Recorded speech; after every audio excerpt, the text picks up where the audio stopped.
প্রিয় শিক্ষার্থী বন্ধুরা, আসসালামু আলাইকুম। আশা করি আপনারা সবাই ভালো আছেন। আজকে আমরা যে বিষয়টা নিয়ে আলোচনা করতে যাচ্ছি, ষষ্ঠ শ্রেণীর বিজ্ঞান বই এর প্রথম অধ্যায়ের অনুশীলনী সমাধানগুলো শূন্যস্থান পূরণ আমরা আলোচনা করব। এখানে বলা হয়েছে 1 নম্বরে পরিমাপের একক দুই প্রকার, এটা মৌলিক একক, এটা হচ্ছে যৌগিক একক। আন্তর্জাতিক পদ্ধতিতে এসআই এককের সংখ্যা হচ্ছে 60টি। 60টি আমরা তো জানি। এক হচ্ছে আমাদের হচ্ছে সময়, এরপর হচ্ছে ভর, তারপর হচ্ছে দৈর্ঘ্য, এরপর হচ্ছে আমাদের হচ্ছে তাপমাত্রা,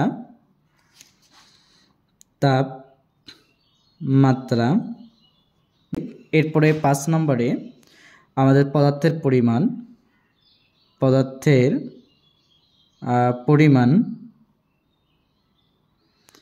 তারপরে হচ্ছে তড়িৎ প্রবাহ, এরপর হচ্ছে দীপন তীব্রতা। এই কয়টাকে আমরা হচ্ছে মৌলিক একক বলি।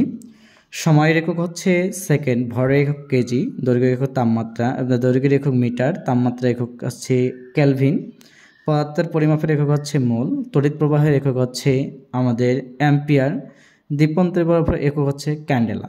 এই হচ্ছে মৌলিক 60টি একক। আর অপর পৃষ্ঠারে আমাদের হচ্ছে সকল পদ্ধতিতে সময়ের একক হচ্ছে সেকেন্ড। আমরা যতগুলো পদ্ধতি ব্যবহার করি না কেন তার একক হচ্ছে আমাদের কি হবে, সেকেন্ড। আর এখানে বহু নির্বাচনী কতগুলো প্রশ্ন আছে। ভরের একক কোনটি? ভরের একক হচ্ছে কত, কিলোগ্রাম, অর্থাৎ যেটাকে সংক্ষেপে আমরা কেজি বলে থাকি, এটাকে বলা হয় কিলোগ্রাম। একটি ইট যে জায়গা দখল করে তাকে কি বলা হয়, আয়তন বলা হয়। আমাদের এরপরে এখানে উদ্দীপক আছে আমাদের কয়টা, 2টি উদ্দীপক আমাদের এখানে দেওয়া আছে। তা উদ্দীপকটা 1 নম্বর উদ্দীপকে বলছে একটা হচ্ছে আয়তক্ষেত্র, আর এখানে একটা হচ্ছে আমাদের বিকার আছে, বিকারে হচ্ছে কি 15 ঘন সেন্টিমিটার একটা দেওয়া আছে এবং 10 ঘন সেন্টিমিটার। পাথর পড়ার উচ্চতা হচ্ছে, আর একটা পাথর পড়ার আগের উচ্চতা, 2টি উচ্চতা কি করছে, নিয়েছে। আমরা ওই বিষয়ে কি করব, এমসিকিউগুলোকে সলিউশন করব।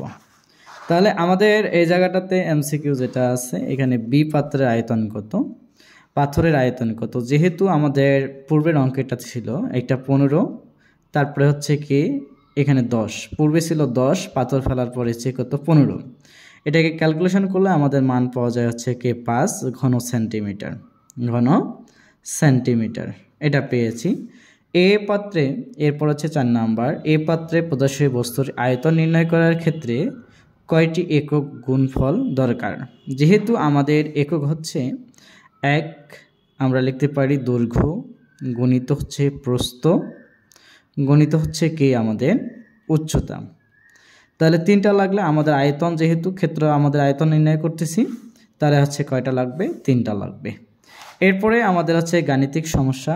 এই গাণিতিক সমস্যা, একটি আয়তাকার ক্ষেত্রে দৈর্ঘ্য 5 মিটার, প্রস্থ হচ্ছে 4 মিটার, তাহলে ক্ষেত্রফল কত। তাহলে আমরা এটাকে ইজিলি ভাবে আমরা কি করব। তাহলে কিভাবে করতে পারবো, তাহলে এখন বলা হচ্ছে আয়তক্ষেত্রের, যেহেতু আমাদের হচ্ছে কি আয়তক্ষেত্রের, এখানে লিখবো এখানে এটা হচ্ছে ক নম্বর অঙ্ক। এখানে হচ্ছে কি আমাদের দৈর্ঘ্য ইকুয়াল, এটা হচ্ছে 5 মিটার। এরপরে আমাদের বলছে কি প্রস্থ ইকুয়াল হচ্ছে কি 4 মিটার। তাহলে এখানে আমরা বাইর করব কি ক্ষেত্রফল ইকুয়াল হচ্ছে হট। এখানে আমরা সেন্টমগুলো ব্যবহার করতে পারি, দৈর্ঘ্যকে এল দ্বারা, প্রস্থ তো আমাদের এল, যেহেতু এটাকে লেখা যেতে পারে। আবার এখানে ক্ষেত্রফলটাকে এ দ্বারা আমরা প্রকাশ করি। তাহলে আমরা জানি, এখানে আমরা লিখব আমরা জানি কে ক্ষেত্রফল ইকুয়াল হচ্ছে কি গণিত প্রস্থ, দৈর্ঘ্য গণিত প্রস্থ ইকুয়াল, দৈর্ঘ্য হচ্ছে 5 মিটার আর প্রস্থ হচ্ছে কত, 4 মিটার। ক্ষেত্রফলের সমান হবে আমাদের কি বর্গ মিটার। তাহলে এখানে হচ্ছে কি 20, অর্থাৎ 20, এটা হচ্ছে কি বর্গ মিটার। এটা আমরা কি করব, পাবো। তাহলে আমাদের হচ্ছে গাণিতিক সমস্যা 1, এরপর হচ্ছে গাণিতিক সমস্যা হচ্ছে 2। এই বিষয়টা আমরা কি করি এখন খেয়াল রাখি। আমাদের বলা হচ্ছে গাণিতিক সমস্যা 2 এর যে অঙ্কটা আমাদের আছে দেখেন, এখানে বলা হয়েছে 1 নম্বর পাইলাম, একটি আয়তাকার ক্ষেত্রে কক্ষের ক্ষেত্রফল হচ্ছে 20 বর্গমিটার, কক্ষের দৈর্ঘ্য হচ্ছে 5 মিটার হলে এর প্রস্থ কত? আমাদের এটা কি করতে বলছে, নির্ণয় করতে বলছে। তাহলে আগে আয়তাকার ক্ষেত্রে হচ্ছে দৈর্ঘ্য হচ্ছে 20 মিটার, প্রস্থ হচ্ছে 5 মিটার, আমাদের হচ্ছে কি ক্ষেত্রফল 20 বর্গমিটার, কক্ষটির দৈর্ঘ্য 5 মিটার হলে প্রস্থ কত?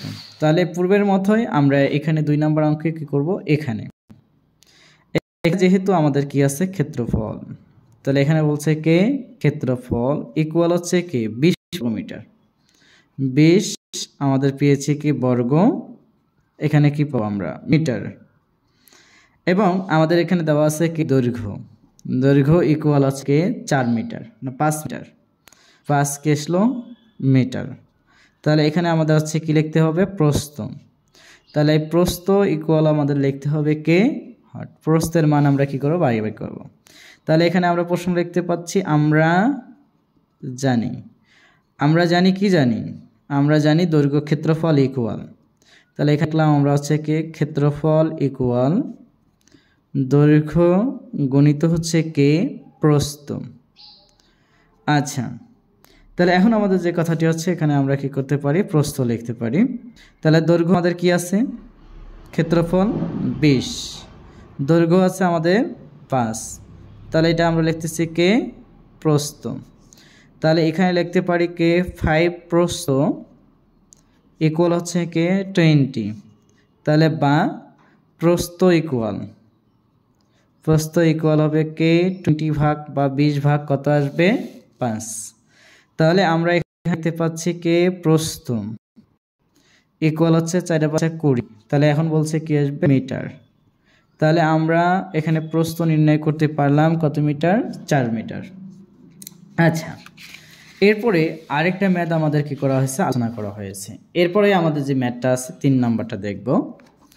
একটি আয়তাকার বক্স আমাদের হচ্ছে কি 20 সেন্টিমিটার লম্বা, 10 সেন্টিমিটার হচ্ছে প্রস্থ এবং 5 সেন্টিমিটার হচ্ছে উঁচু। বক্সটি হচ্ছে লম্বা বলতে দৈর্ঘ্য বোঝানো হয়েছে, প্রস্থ এবং হচ্ছে উচ্চতা বোঝানো হয়েছে। আয়তক আমাদের হচ্ছে কি বক্সের আয়তন কি করো নির্ণয় করো। তাহলে প্রথমত কথা হচ্ছে আমরা এখানে লিখব, আমাদের যে বিষয়টা হচ্ছে এখানে আমরা কি করব আলোচনা করব। এখানে গাণিতিক সমস্যা নম্বর হচ্ছে কত 3, 1 নম্বর 2 নম্বর আমরা পেয়েছি, 3 নম্বর এখানে হচ্ছে কি আমরা লিখতে পারি দৈর্ঘ্য ইকুয়াল হচ্ছে কি আমাদের এখানে আছে 20 সেন্টিমিটার, আমরা এটাকে মিটারও প্রকাশ করতে পারি, মিটার আমরা প্রকাশ করলাম না। এরপর হচ্ছে কি আমাদের এরপরে হচ্ছে কি প্রস্থ আমাদের পাচ্ছি কত 10 সেন্টিমিটার, এরপরে পেয়েছি কত আমাদের উচ্চতা, এটা হচ্ছে কি 5 সেন্টিমিটার। তাহলে দৈর্ঘ্য পাইলাম, প্রস্থ পাইলাম এবং উচ্চতা পাইলাম। তাহলে এখন বলছে